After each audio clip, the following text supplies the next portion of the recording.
Meu amigo veio se despedir de mim em sonho. Olá, Ana, tudo bem? Me chamo Fulana, mas sei que vai me chamar de Fulana. Tenho 26 anos e sou do Rio de Janeiro. E esse relato não terá nomes. Vim aqui contar o relato do sonho que tive e depois descobri que era uma despedida. Vamos lá.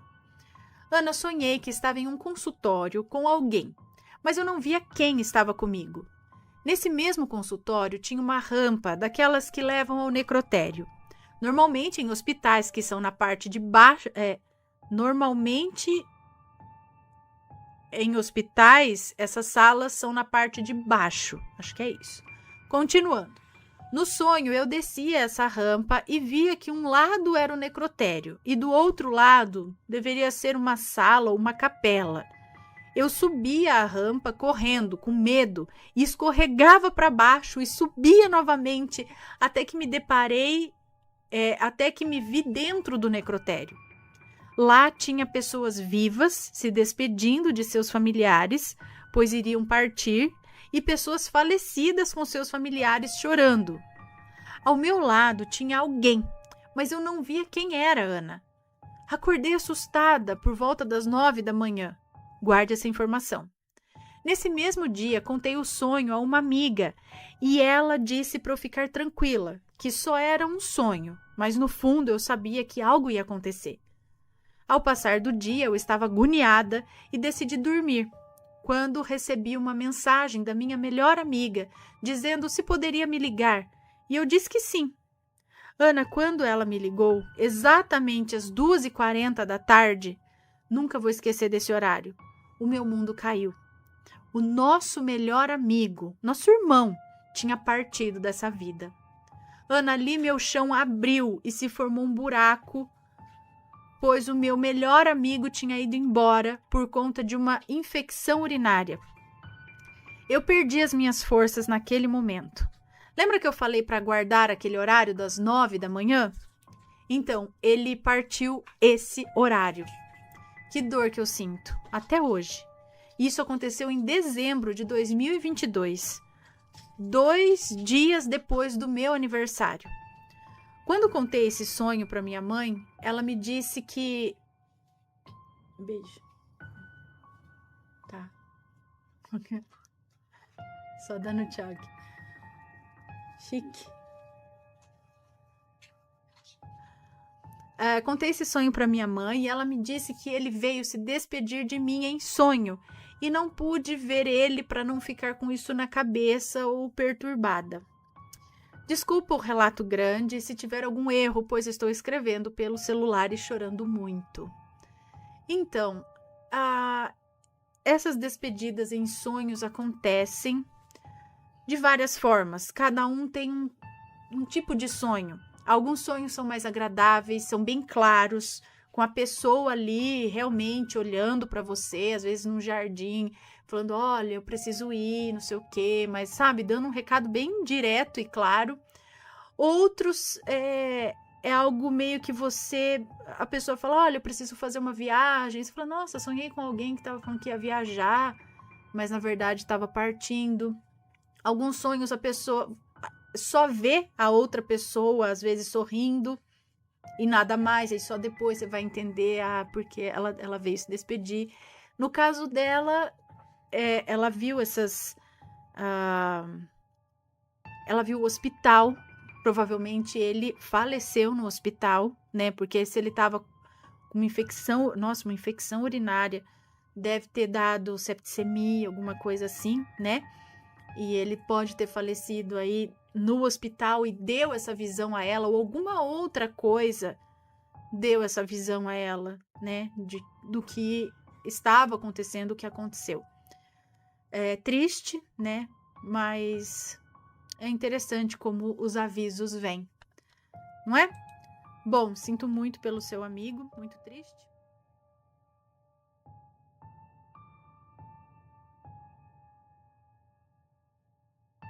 Vamos ver. Eu peguei um aqui que tava na lista, que é Namorado Vingativo. Ele não é longo, tá? Quer dizer, ele é longuete. Ele não é longo, também não é curtinho. Então, vamos lá. É uma moça que nos conta. Namorado Vingativo, vamos ver. Tapa na cara aí. Olá, Ana, vim contar mais um relato para você. Já encaminhei outros 2 relatos. Este é um relato bem doloroso para nossa família e vou ter que me alongar para que você e todos do canal entendam tudo o que de fato aconteceu comigo e com a minha família. Bom, eu me chamo Fulana e moro em São Paulo, capital. Tenho uma irmã mais nova que atualmente está solteira, graças a Deus, e vou explicar o porquê de toda essa comemoração, já que o namorado dela causou tanto mal a todas nós. Fique tranquila com relação aos nomes, pois caso haja algum, todos estarão trocados. Início. Esse tem tópico, sei lá. Início. Eu e minha irmã temos 2 amigos em comum, o João e a Maria. Ambos eu conheci no colégio quando mais nova e desde então a amizade seguiu tranquilamente. Saímos de vez em quando para ir ao barzinho, viajamos e eu sempre procurei levar a minha irmã junto, pois adoramos a companhia uma da outra. Depois de um tempo, minha irmã passou a sair sozinha com eles 2. Em outro relato eu conto o motivo. Nossa, dá outro relato o motivo? Então, o João apresentou um amigo para minha irmã, que vou chamar de Bruno. O Bruno e a minha irmã passaram a conversar direto e sempre que ela ia sair com o João e a Maria, o Bruno ia junto. O aniversário. Chegou o dia do aniversário. Chegou o dia do aniversário da minha irmã e ela havia convidado eu e meu atual namorado, o João, a Maria e o Bruno, além de outros amigos nossos. O Bruno foi nos buscar em casa, já que meu namorado preferiu não ir, e eu jamais iria faltar na comemoração de aniversário da minha irmã. No começo, o Bruno foi bem agradável, que por sinal eu já conhecia, visto que o mesmo morava na mesma rua que o João, e eu já havia ido à casa do mesmo. A Maria, que está mais para Edith, gostava do Bruno e queria ficar com ele, a qualquer custo. Mas no fim das contas, o Bruno estava de olho na minha irmã. Até aí, nenhum problema. Após o aniversário, a Maria contou à minha irmã que o Bruno estava extremamente interessado nela. É claro que ela contou isso se roendo de raiva. E minha irmã, na inocência, resolveu conhecer melhor o tal Bruno. Passou alguns meses e os 2 começaram a namorar. Mas ninguém estava preparado para conhecer a verdadeira personalidade do Bruno e a capacidade de fazer maldade para quem estivesse no caminho dele. O primeiro término. Ana, depois que os 2 começaram a namorar, minha irmã se transformou. Não ligava mais pra gente, se afastou da minha... Ai, sujeira no pescoço? Não ligava mais pra gente, se afastou da minha tia que tanto gostava dela, passou a nos tratar mal e brigar com a gente com frequência. Apesar da minha mãe tentar conversar com ela, ela não queria ouvir. E para poupar a minha mãe desse desgosto que ela andava tendo, eu aconselhava a minha mãe a não dizer nada, até porque não adiantava nada. Certo dia estava no trabalho e recebi uma ligação da minha irmã aos prantos, dizendo que o Bruno havia hackeado o celular dela, pois ela tinha recebido uma mensagem bem inconveniente e para que o Bruno não ficasse chateado caso ele visse, ela excluiu a mensagem. Passou 1 minuto, Ana, e ele ligou para ela no trabalho. Humilhou ela.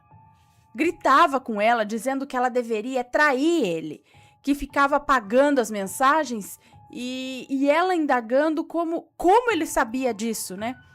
E ele não respondeu e desligou na cara dela. Chegou em casa e estava pronta para terminar com ele. Conversou com a gente e inclusive conversou com a minha tia, que é médium, sobre tudo o que estava acontecendo. A minha tia falou a realidade para ela, sobre ele, e contou inclusive que ele iria correr atrás dela, mas que era para ela não ceder, porque senão o pior ia acontecer. A descoberta. Passou alguns dias, Ana, e ela simplesmente resolveu voltar com ele. Parecia feitiço, sabe?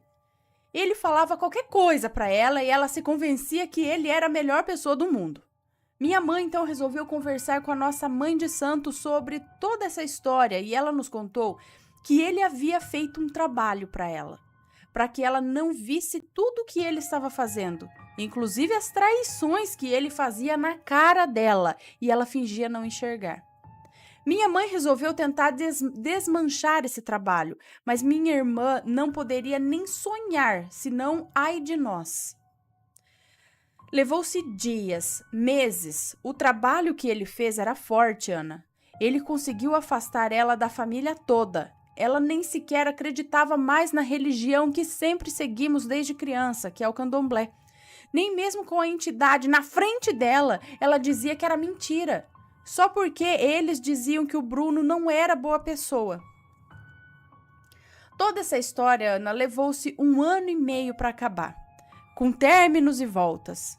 Com a gente fazendo de tudo para abrir os olhos dela. Até o dia em que ele mesmo deu os pés pelas mãos. Ligou para ela e a humilhou novamente. Aliás, como sempre fazia. Ela chorava de nervoso. Conversamos muito e ela se abriu finalmente com a gente. Contou tudo o que ele dizia sobre nós, mal, é claro. E principalmente sobre a minha tia, que foi a pessoa que mais tentou alertá-la sobre quem ele realmente era. O fim e proteção dos gnomos e duendes. Passou-se algumas semanas após o término definitivo deles. E durante todo esse tempo ele ligava, mandava mensagem no WhatsApp, mandava SMS, pedia para Maria falar com a minha irmã e implorava deliberadamente para ela voltar com ele. E minha irmã foi irredutível, finalmente. Na manhã do dia 24 de dezembro de 2017, nunca vou esquecer desse dia, minha mãe acordou mais cedo que todos na casa para fazer o café da manhã. Ela então resolveu ir até o jardim de casa e viu que tinha uma planta extremamente murcha. Encheu o regador de água e quando desceu as escadas, ela caiu. Desceu de bunda todos os 7 degraus da escada e caiu de cara no final. Detalhe, o piso era antiderrapante por conta da minha avó. Já lavamos o quintal inúmeras vezes e mesmo com sabão, nunca nem escorregamos. Minha mãe jurou para mim que havia sido empurrada, que sentiu as mãos nas costas dela. Disse que nem teve tempo de encostar a mão no corrimão para se segurar. Ela até hoje não entende como caiu da escada. Ana, pensa no nosso desespero. Chamei meu namorado e levamos ela no hospital. A minha mãe tem fibromialgia e problema no nervo ciático. Vive com dores na coluna e então a preocupação só aumentou. Chegamos ao médico e fizeram todos os exames necessários. Graças a Deus, minha mãe não quebrou um osso sequer. Tomou medicação na veia, comprei os remédios que o médico pediu e voltamos para casa. Aqui em casa nós temos o jardim e no jardim tem uma mesa que oferecemos aos nossos gnomos e ao duende que a minha avó tem desde que eu sou pequena. Colocamos as maçãs e conversamos com eles todos os dias. Para entrarmos em casa, nós passamos ao lado dessa mesa. Quando eu passei, olhei diretamente a maçã de um dos gnomos. Ela havia rachado no meio. Infelizmente, eu não tenho a foto. Eu fiquei pasma, Ana. Mas para que a história não fique confusa, eu vou contar depois o que a minha tia me explicou sobre isso. Bom, chegamos em casa e minha mãe ainda estava intrigada com tudo o que havia acontecido. Ela, apesar de toda a medicação, sentia dores muito fortes e não conseguia fazer nada sozinha. Então ela pediu para que eu perguntasse à minha avó se por um acaso tratava-se de algo mandado para ela. Minha avó é médium e também incorpora. Porém, devido à idade e às condições do corpo dela, ela parou de receber as entidades há um tempo. No momento em que eu disse as seguintes palavras, vó, a mãe perguntou se alguém que mandou isso para ela, se alguém mandou isso para ela cair, no mesmo momento a minha avó incorporou o preto velho dela e a entidade disse, ela não caiu à toa, ela foi empurrada e quem mandou isso foi aquele moço. E disse isso olhando para minha irmã. Aquele moço tá com raiva porque você não tá mais com ele. Ele quer derrubar todo mundo que te afastou dele, mas eu vou derrubar ele primeiro. Nesse momento, ele começou a conversar com mais alguém que estava ali e depois ele nos explicou que esse alguém disse que por conta da minha mãe já ter iniciado o trabalho para afastar ele da minha irmã, por enquanto ele não poderia interferir em nada, porque já existia uma entidade cuidando da situação. Mas antes de ir embora, ele disse: "Mas se ele continuar assim, moça, eu vou levar ele para os 7 palmos." Eu, hein? Ana, eu entrei em choque. Como assim? A gente não sabia o que fazer. Mas no fim das contas, liguei para minha tia e contei sobre tudo, inclusive sobre a maçã. E ela explicou que ele protegeu a minha mãe do pior e por isso a carga negativa também afetou a maçã. Nos orientou a trocar a maçã e colocar uma nova o mais rápido possível. Passou uma semana e no ano novo a minha mãe já estava um pouco melhor. Então, mesmo com as dores, resolveu se arrumar para tirarem uma foto. Elas postaram a tal foto no Instagram e no Facebook. Passou alguns dias e a minha tia e a minha avó adoeceram. Cuidamos da minha avó e no dia seguinte ela disse: Ele está nos tentando novamente. E então pensei que, no mínimo, ele deve ter visto a foto e não se conformou, que nada do que ele fez abalou a minha família. Quando minha avó já estava bem melhor, ela resolveu chamar o preto velho. Ele explicou que ele está cobrando constantemente a pessoa para quem ele pagou para derrubar nossa família, dizendo que o trabalho dele não surtiu efeito suficiente, então por isso a minha avó e a minha tia adoeceram. Eu, no caso, era a única sobrevivente da casa, como elas mesmas chamavam. O preto velho então começou a fazer diversas rezas na minha irmã e na minha mãe. Acendeu vela, usou arruda e no fim de tudo ele disse: aguardem, pois vocês terão notícias de quem ajudou ele a fazer tudo isso.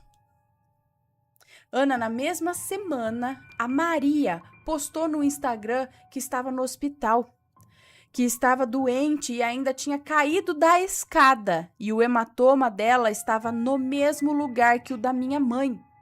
Nós nem acreditávamos. Bom, Ana, minha mãe sente as dores da queda até hoje. Preciso fazer massagens constantes nela. Ela ainda fica passando em médico porque isso só ajudou a agravar os outros problemas dela. Minha irmã nunca mais quis saber dele. E o Bruno? Bom, eu gostaria de ser uma mosca para saber tudo o que aconteceu com ele nesse tempo.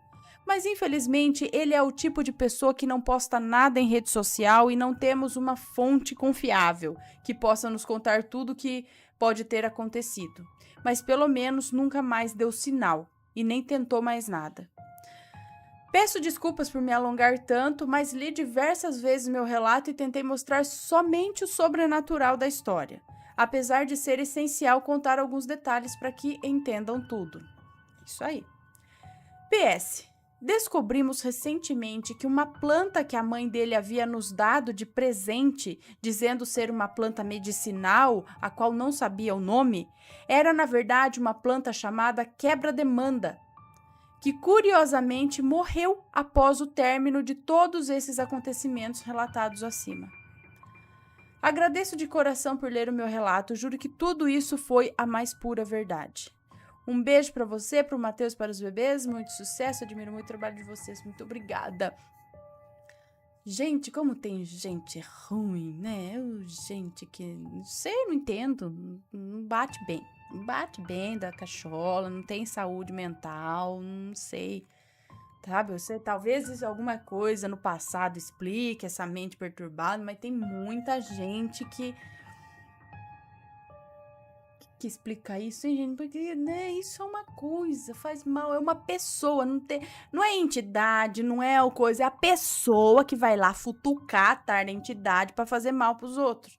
E algumas, eu não sei se todas ou algumas entidades, elas meio que fazem o que é pedido a elas, mas acho que depois cobram também, né? Não sei.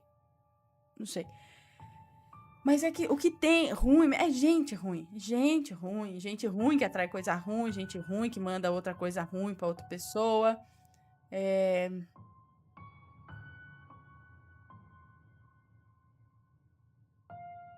A P tá perguntando que dia que vai ser o aniversário dela. No Halloween!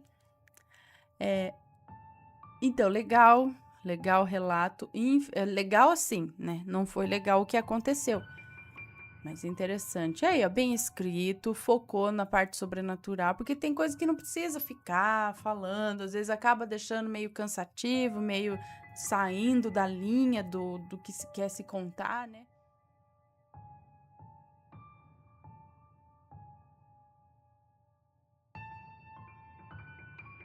Quem era aquele homem no cemitério? A moça que nos conta esse relato é de Osasco e ela diz que isso não aconteceu com ela, aconteceu com o marido dela e com a cunhada, a irmã dele. Ela conta que no final de 2013, a sogra e o sogro dela, que é o padrasto do marido dela, estavam muito doentes. Infelizmente, o sogro veio a falecer no dia 1º de janeiro de 2014, em plena virada do ano. E 7 meses depois, a sogra dela também faleceu. Então, no começo de outubro de 2017, num sábado chuvoso, o marido dela e a cunhada dela foram até o cemitério visitar o túmulo dos pais, né, dos sogros da moça que nos conta esse relato. E aí, quando eles foram até o ossário, onde ficavam os restos mortais, né, do sogro dela, eles não lembravam o número do ossário. É ossário ou ossuário? Agora eu não sei, gente. Bom, eles não lembravam o número. E como estava chovendo muito e eles estavam sozinhos ali no cemitério, não tinha mais ninguém junto com eles, e a portaria ficava longe, eles resolveram ir procurando. Andaram por aquele ossuário, andaram, e aí resolveram parar para tentar lembrar o número. Eles estavam entre o número 600 e 650, quando de repente apareceu um homem atrás do marido dela, um homem alto, pálido, com roupa manchada de amarelo e seca, muito sério e com uma voz rouca, e disse: Está no número 635. Ela conta que o marido dela levou um susto e olhou e era mesmo no número 635. O nome e a foto do sogro dela estavam ali, ó, na frente deles. Aí quando o marido dela e a cunhada viraram para agradecer o homem, cadê que o homem estava lá? O homem sumiu. Para onde que o homem foi? Da onde ele veio? Diz que não tinha saída, era só o ossário, que é uma paredona assim, comprida. Não tinha para onde aquele homem se enfiar. Acontece que eles fizeram uma oração ali e saíram rapidinho. Voltaram assustados para casa. Detalhe que a roupa do homem estava totalmente seca. E temos um final triste, porque infelizmente a cunhada dela faleceu agora dia 28 de agosto de 2018. E diz que ela gostava bastante de assistir os relatos, então esse relato é em homenagem a ela.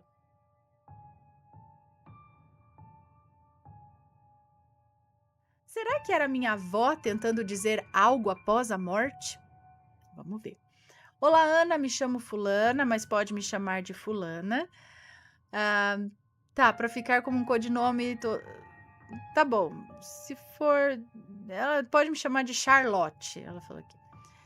Todos os nomes estarão trocados, ok? Pode ler sem medo e peço desculpas pelos erros desde já. Então, estou escrevendo pelo celular, vamos ao relato. Eu vou explicar alguns episódios antes, para não ficar confuso. Ok. O acontecido foi presenciado por mim, pela minha mãe, que darei o nome aqui de Leia, minha tia do meio, Geise, e minha tia Ana, que é a caçula, que é gêmea do meu tio, que não estava presente. O nome da minha avó darei aqui de Ruth.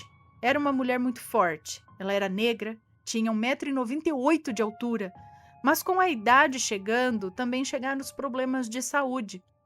Ela tinha pressão alta, labirintite, entre outros. E no mês de outubro, exatamente no dia 1º, ela esqueceu de tomar o remédio da pressão e foi resolver algumas coisas no centro da cidade. Mas ao retornar para casa, ela começou a passar muito mal. Ela não comia, só ficava deitada, não fazia mais nada.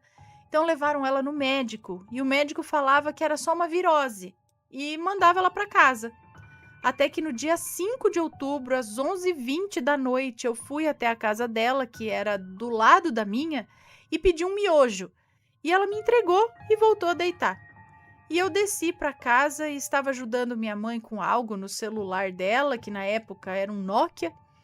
E uns 40 minutos depois, a minha tia Ana, que na época morava com ela, desceu as escadas da casa da minha avó gritando que ela estava morrendo. Eu, que na época tinha 11 anos, saí correndo para saber o que estava acontecendo e vi a minha avó sentada no sofá com a língua enrolada. Sim, Ana, ela teve um derrame. Então começou a chegar gente para ajudar e levar ela até a ambulância. E você acredita que a abençoada da socorrista ainda tratou ela mal? Porque ela pressentiu que assim que colocassem o acesso nela... Como assim? Porque ela pressentiu que assim que colocassem o acesso nela, ela não voltaria mais. E ela tentava falar, mas não conseguia. Então levaram ela e essa foi a última vez que eu vi a minha rainha viva. E me arrependo até hoje de não ter falado eu te amo para ela. Então, dia 8 de outubro de 2013, ela veio a falecer por conta de um derrame cerebral. O coração batia, mas o cérebro não respondia mais. Agora que começa o sobrenatural. Uns 10 dias após a morte dela, as minhas tias, Ana e Geise, resolveram limpar o quarto dela, lavar a cortina e ajeitar tudo. Detalhe, a cortina era algo que a minha avó amava muito, era uma cortina cor de vinho. Então elas lavaram e assim que secou, elas colocaram no lugar. E uns 3 dias depois, começou a acontecer uns fenômenos estranhos, que foi o viúvo da minha avó que presenciou a primeira vez. Ele viu como se fosse uma mão, tipo uma garra, sabe?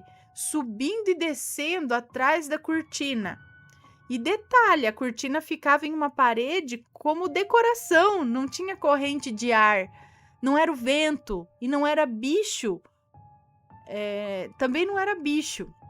Bom, continuando, eu estava na casa da minha tia Geise, era por volta de umas 9 da noite, e minha tia Ana me ligou pedindo para eu ir para a casa da minha avó, que ela estava com medo de ficar sozinha, que o viúvo tinha ido à igreja e a cortina estava fazendo movimentos estranhos.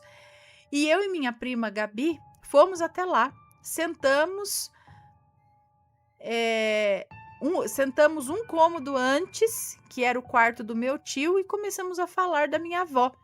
E aí um cheiro de coroa de flores subiu muito forte.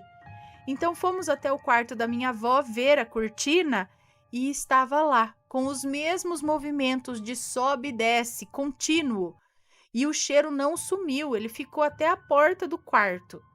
Aí eu chamei minha mãe, Leia, e minha prima. E minha prima chamou minha tia Geise. E ficamos vendo aquilo até que minha mãe teve a brilhante ideia de dizer: Mãe, se for você, dá um sinal. Pra quê, Ana? Apareceu a silhueta de um rosto por trás da cortina. Era como se tivesse alguém atrás da cortina. Todo mundo saiu correndo sem nem olhar para trás e minha mãe até gravou, mas no vídeo não apareceu nada, ficou tudo preto. Ana, eu juro pela minha vida que não é mentira. Realmente aconteceu, eu lembro perfeitamente. Ela fazia 62 anos no dia 22 de novembro e isso aconteceu no final de outubro.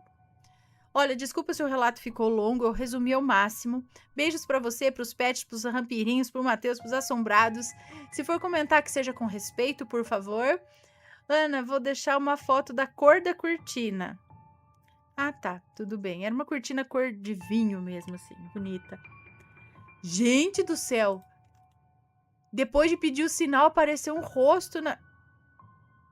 Aí eu falei, ai, mãe do céu, não é esse tipo de sinal, meu Deus do céu, todo mundo ficou com medo. Mas e depois, vocês fizeram orações, alguma coisa para ela seguir o caminho, né? Porque, sei lá, será que ela estava pegada na cortina ou alguma coisa do tipo? Ai, não.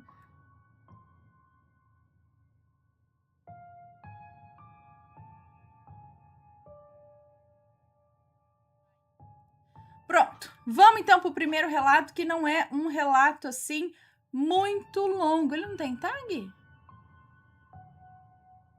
Sei lá, o Matheus separou esse relato aqui pra gente. Vamos ver o que tem aqui. Uma maledite tentou separar os meus pais, mas o pior aconteceu.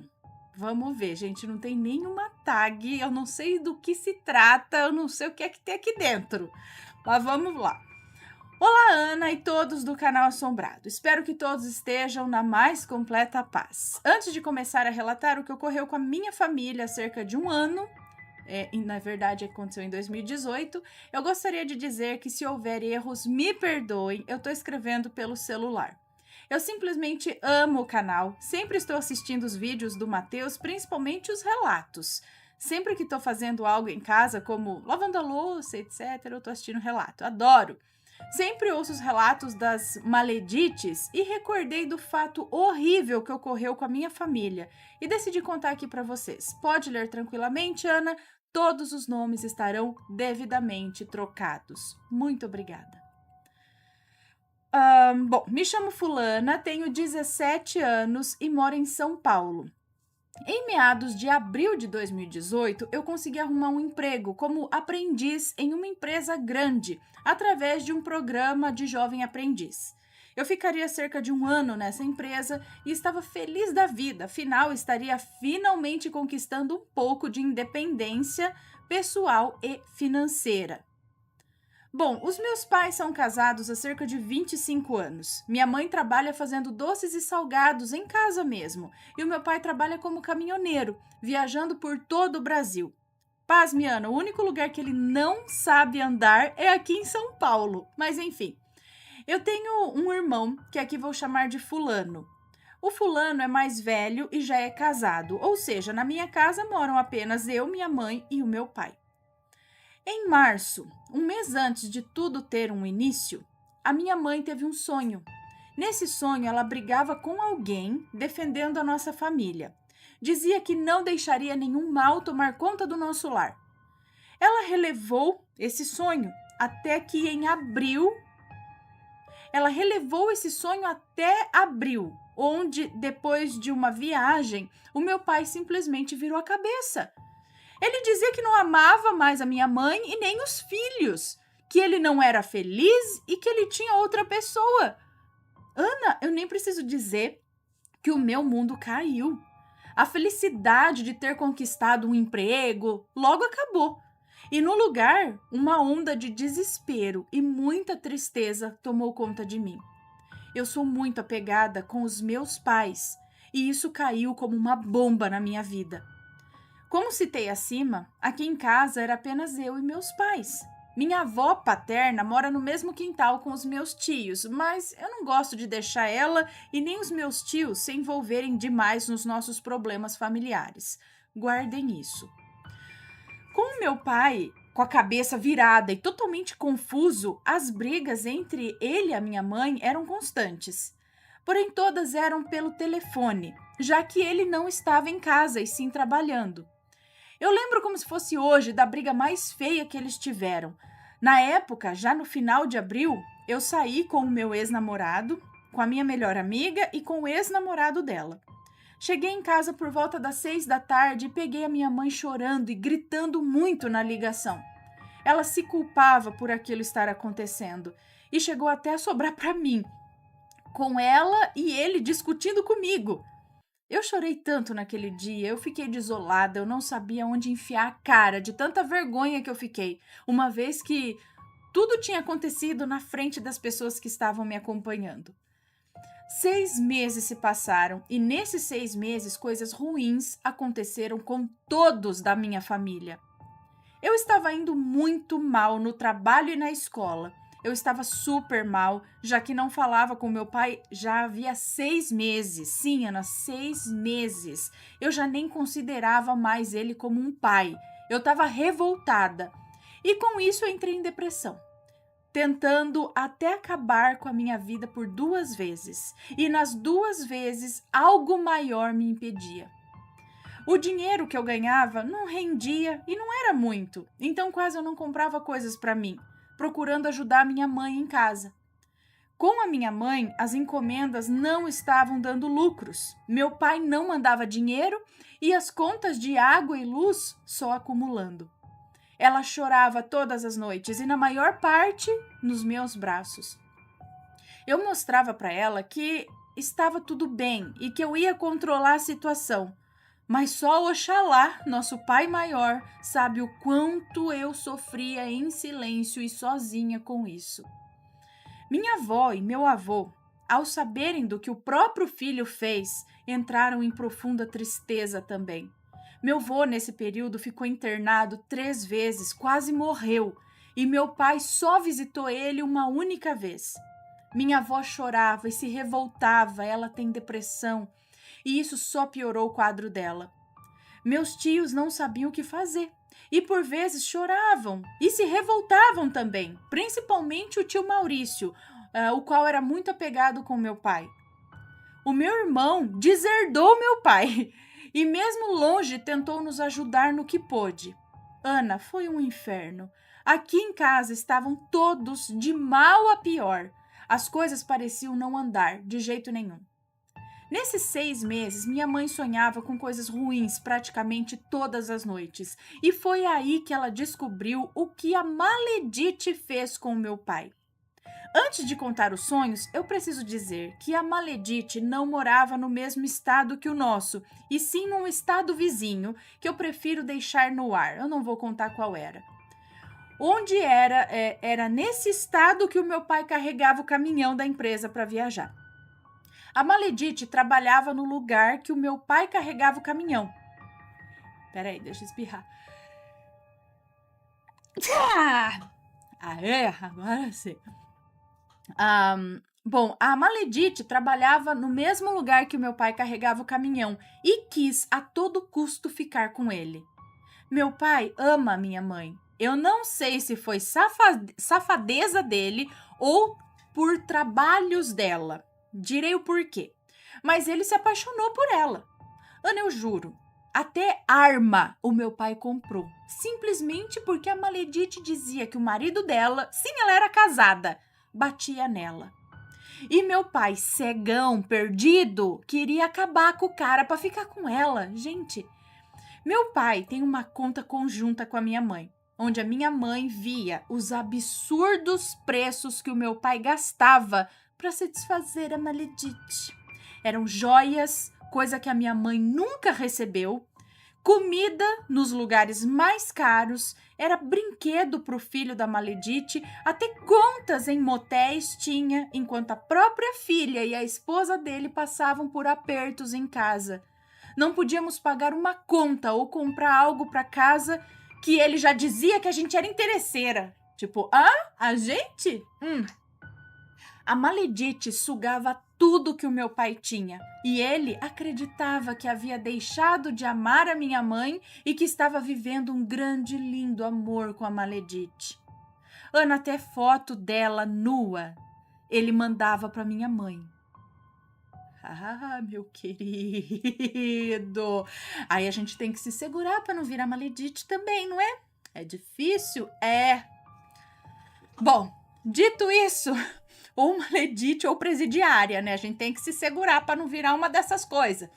Dito isso, os sonhos que a minha mãe teve sempre envolvia essa mulher e um lugar sombrio.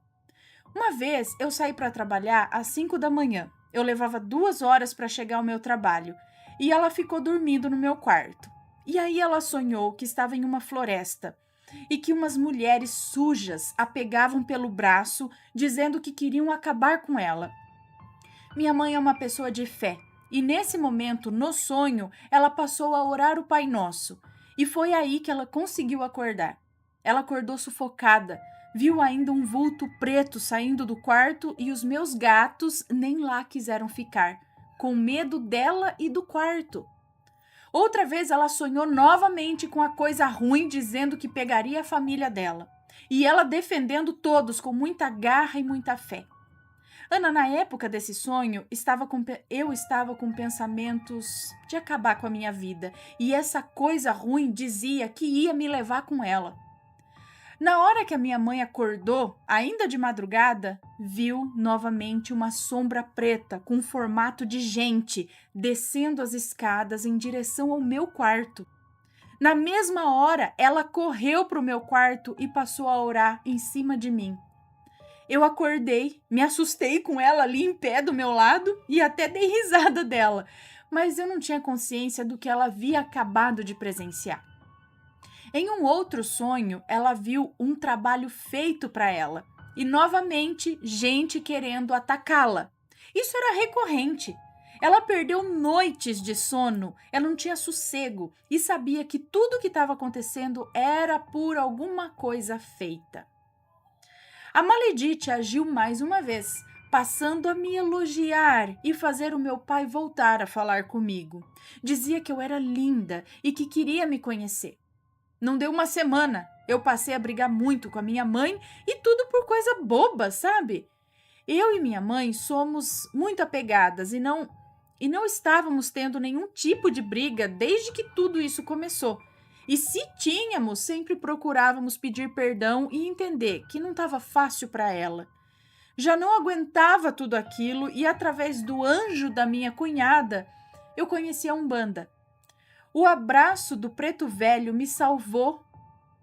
O abraço do preto velho me salvou de atentar contra a minha própria vida. Eu passei a ter mais sabedoria e calma para lidar com aquilo, já que através da pombagira foi revelado que o meu pai estava assim por conta de trabalhos, mas que tudo se resolveria e que não deveria me envolver, já que os problemas dos meus pais eram apenas deles e não meus, me pedindo apenas o nome completo dele, o meu e o da minha mãe. Bom, o tempo passou e em novembro, após a consulta com a pombagira, meu pai voltou a falar com a minha mãe, dessa vez mais calmo, e dizia que ia decidir com quem ficaria através da comida. Já que a minha mãe é muito boa na cozinha e isso para ele era indispensável. Olha, eu não nada assim, mas você não vai decidir nada agora. Agora quem não quer sou eu. Comida? Vou fazer uma comidinha pra você. Bom, voltando aqui. Essa sou eu, gente. Não a aqui. Bom, dessa vez, mas... então ele disse que ia decidir através da comida. Ele pediu pra Maledite que levasse para ele um prato de comida para que levasse um prato de comida até o caminhão dele e que se ele aprovasse, ficaria com ela, dando divórcio para minha mãe e passando a pagar pensão para mim. E assim ela fez, já que era o que ela mais queria, né? Não sabemos como. Ela caiu e acabou quebrando a perna. Como assim, gente? Na hora que foi levar comida? Como ela não teve uma recuperação certa, acabou tendo trombose. Não teve uma recuperação... Não fez corretamente, eu não sei. Acabou tendo uma trombose. Em seguida, uma embolia pulmonar, a qual a levou a óbito, sem nem ver o meu pai antes. Minha mãe sonhou com ela, implorando seu perdão um dia antes dela morrer, dizendo que sabia o mal que havia feito e que por ter cometido adultério, que por isso ela jamais ficaria com meu pai. Quem? Como assim? Minha mãe sonhou com ela implorando seu perdão um dia antes dela morrer, dizendo que sabia o mal que havia feito e que por ter cometido adultério e que por isso jamais ficaria com meu pai. Não entendi. Ana, não demorou muito e em dezembro daquele mesmo ano meu pai estava de volta, como sempre foi. Esqueceu a Maledite e estava cada vez mais apaixonado pela minha mãe. Meu irmão e ele se resolveram e hoje eles levam uma relação estável de pai e filho. Hoje as coisas estão bem, me tornei um bandista, perdoei a Maledite pelo mal que ela fez, rezei para que ela encontrasse a luz e ficasse bem. Afinal, estamos aqui nesse plano para evoluir e teve uma razão para que ela encontrasse o meu pai e a nossa família. Espero que ela, onde quer que esteja, fique tranquila e feliz. Esse foi o meu relato. Me perdoe se ficou longo demais, mas tentei resumir ao máximo. Um beijo a você, Ana, e para todos da sua linda família. Que Oxalá e todos os seres de luz possam te proteger. Obrigada a todos do canal Assombrado por ter escutado o meu relato. Fiquem bem. Observação. As amiguinhas dessa maledite ainda infernizaram a minha mãe, mas felizmente depois de uma dessa, nada de ruim ocorreu. Meu pai se lascou para pagar as dívidas feitas pela maledite. E todos nós aprendemos, inclusive ele, que passou a ser super econômico. Enfim, no final deu tudo certo. Por mais pesada que seja a pedra, sempre haverá uma forma de tirá-la do caminho. Beijocas. Um beijo para você, muito obrigada pela sua história. Não tava... Olha, tava bugado, não tava aparecendo as tags aqui para mim. Beleza. Olha lá, os dedinhos da dona Maledite aí no meio. Mas, gente, você vê, a mulher morreu. Antes mesmo de poder servir o prato de comida. Ai, rapaz, vai fazer coisa ruim pros outros. E ainda veio pedir perdão no sonho. Bom. Sorte dela que ela cruzou com pessoas evoluídas, né? Que deu perdão. Ai, meu Deus, é difícil, gente, não é fácil não perdoar. Pergunta aí pro pessoal que passa por isso, não é? Bom, pessoal, deixa eu dar um beijo.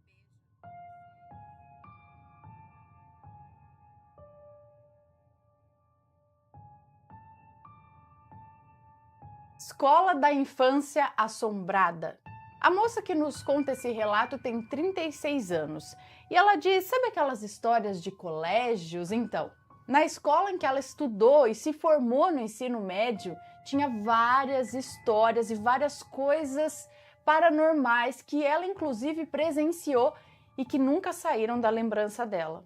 Uma vez ela conta que estava ela e a tia dela na sala dos professores. A tia era professora nessa escola também, mas dos pequeninos. Ela conta que estavam rodando as provas que iam ser aplicadas por ela no dia seguinte para a turma dela. Estava ali passando as folhas de papel no mimeógrafo. Quem lembra aí do mimeógrafo? Era como a gente fazia cópias das folhas das provas. Saía molhadinha e cheirando a álcool. Quem lembra?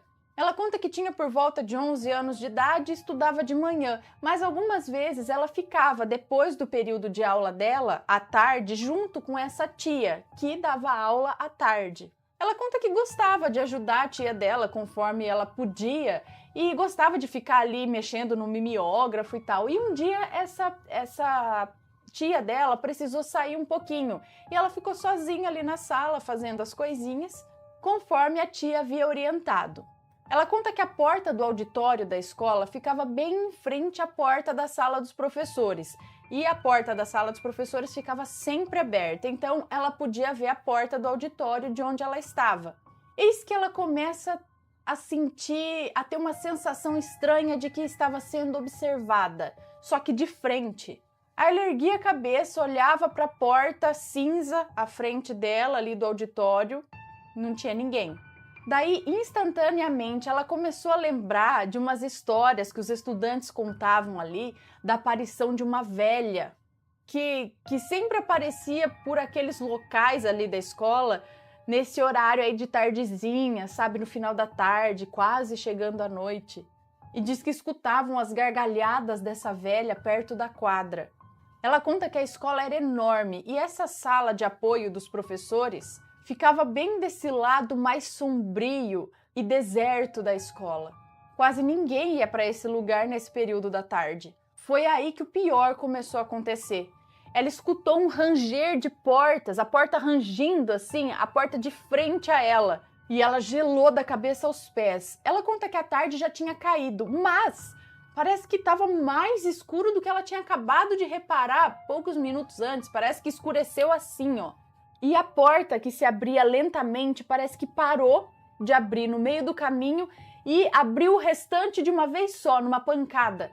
Como se alguém tivesse aberto devagarinho até um ponto e depois tivesse socado a porta para bater na parede e abrir com tudo, sabe? Nesse ponto, ela conta que já tinha paralisado e já estava prestes a fazer xixi nas calças, rezando para alguém chegar logo ali e acabar com aquela cena de terror congelada ali na frente dela. A porta então se escancarou com um estrondo e ela não conseguia se mexer. E dentro do auditório, ela viu uma bolsa pendurada em uma cadeira e viu uma menina que estudava numa série mais avançada que a dela. Essa menina olhava estupefata para a moça que nos conta esse relato. E então as duas olharam para a bolsa ali na cadeira do auditório e essa bolsa começou a levitar sozinha. A bolsa subiu no ar e desceu num impulso só. Depois disso, ela diz que só lembra dos gritos dessa menina e lembra de sentir as pernas dela batendo uma na outra, assim, ó. E ela sair correndo pelos corredores da escola, berrando, chorando, gritando, chamando pela tia dela. Ela conta que corria loucamente, cega pelas lágrimas, de medo, sem conseguir olhar para trás. E conta que nesse dia ela dormiu agarrada na tia dela, que morava na casa junto com ela. E ela conta que nem se mexia na cama, ela tinha medo até de respirar. Judiação. Outra vez, ela conta que estava ela e uma amiga da classe dela fazendo um trabalho dentro da sala de aula mesmo. Elas resolveram almoçar no colégio mesmo e se dirigiram até a sala de aula que ficava aberta para alunos que quisessem ficar lá para estudar, usar a sala para fazer trabalhos, enfim. Ela lembra que a sala delas era a maior do colégio, elas estavam na 6ª série. Ela conta que elas estavam passando a matéria, a amiga dela sentada na mesa do professor e ela empurrou uma carteira para frente assim para ficar sentada de frente para essa amiga. E num dado momento que essa amiga lia alguma coisa, ela parou e elas escutaram um choro. Um choro que de início era fraquinho, mas com o tempo ele foi aumentando conforme elas iam percebendo que ele vinha de trás da moça que nos conta esse relato. A amiga dela parou de ler e as duas ficaram prestando atenção quando elas viraram olhar para o fundo da sala. Da parede branca, o choro de um bebê ecoava pela sala de aula. Nisso, a amiga dela começou a gritar muito e o choro cessou. E ela, perna para quem tem, saiu correndo da sala e a amiga correndo atrás dela. Ela conta que estava com tanto medo.